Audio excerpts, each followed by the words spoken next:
Shalom, saudara-saudari yang dikasihi Kristus. Jumpa kita pada kesempatan ini melalui Renungan Harian GKI Kuitang. Hari ini Senin 17 Juni 2024. Bahan firman Tuhan yang kita renungkan pada kesempatan ini terambil dari kitab Nabi Hagai. Hagai pasal 1 ayat 2 sampai ayat 4. Saya bacakan untuk kita demikian. Hagai pasal 1 ayat 2 dan ayat 2 sampai ayat 4. Beginilah firman Tuhan semesta alam. Bangsa ini berkata, sekarang belum tiba waktunya untuk membangun kembali rumah Tuhan. Maka datanglah firman Tuhan dengan perantaraan Nabi Hagai, bunyinya, apakah sudah tiba waktunya bagi kamu untuk mendiami rumah-rumahmu yang dipapani dengan baik, sedang rumah ini tetap menjadi reruntuhan? Demikian firman Tuhan ini. Berbahagialah kita yang mendengar firman Tuhan dan yang tekun melaksanakannya. Amin. Dari ayat ini, tema kita berbunyi skala prioritas.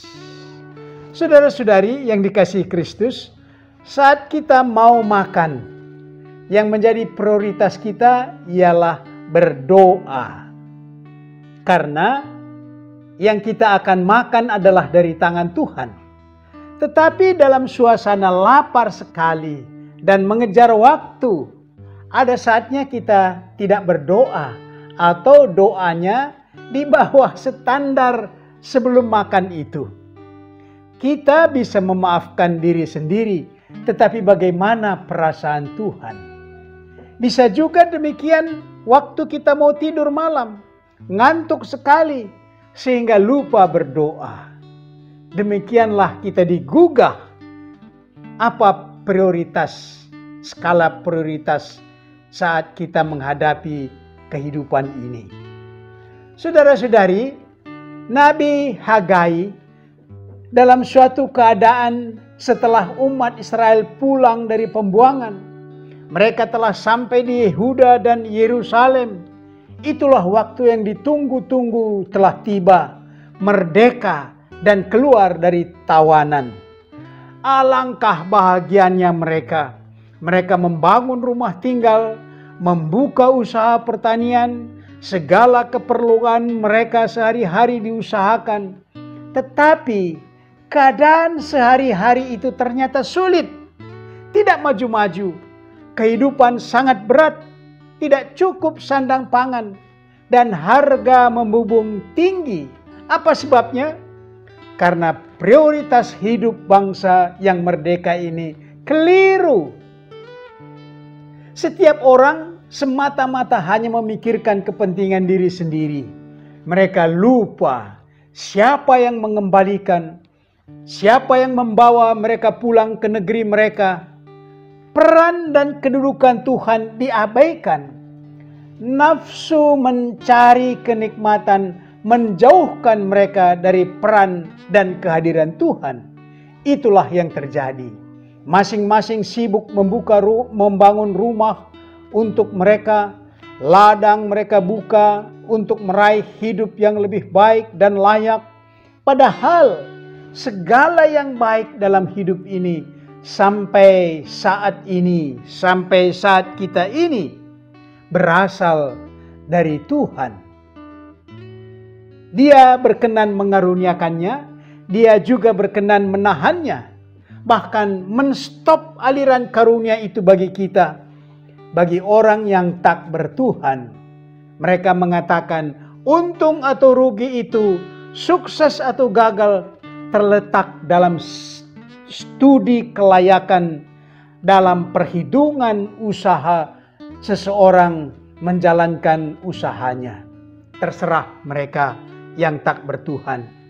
Nabi Hagai menunjukkan skala prioritas yang disingkirkan oleh umat itu, yaitu mencari Tuhan, mencari kebenaran dan kerajaan Allah. Dalam Matius 6 ayat 33, Hagai dengan telak menusuk hati sanubari umat itu.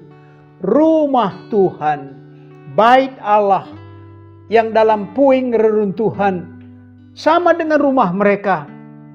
Rumah tempat perjumpaan umat dengan Tuhan, tidak ada yang menggubris. Sama juga dengan sikap kita saat ini. Apakah Matius 6 ayat 33 menjadi prioritas dalam kehidupan kita?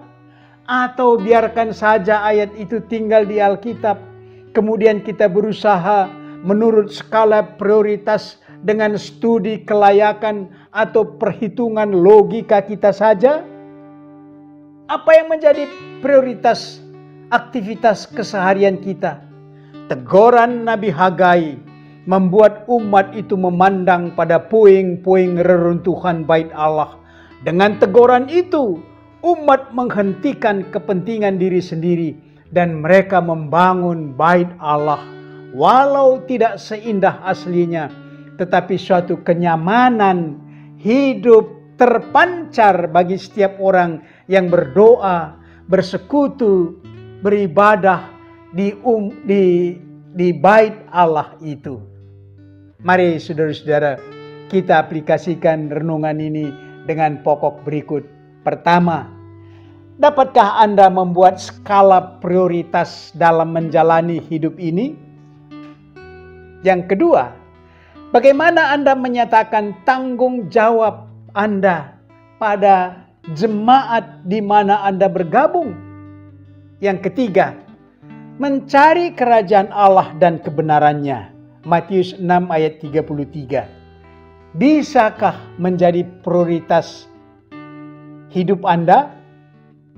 Mari berdoa.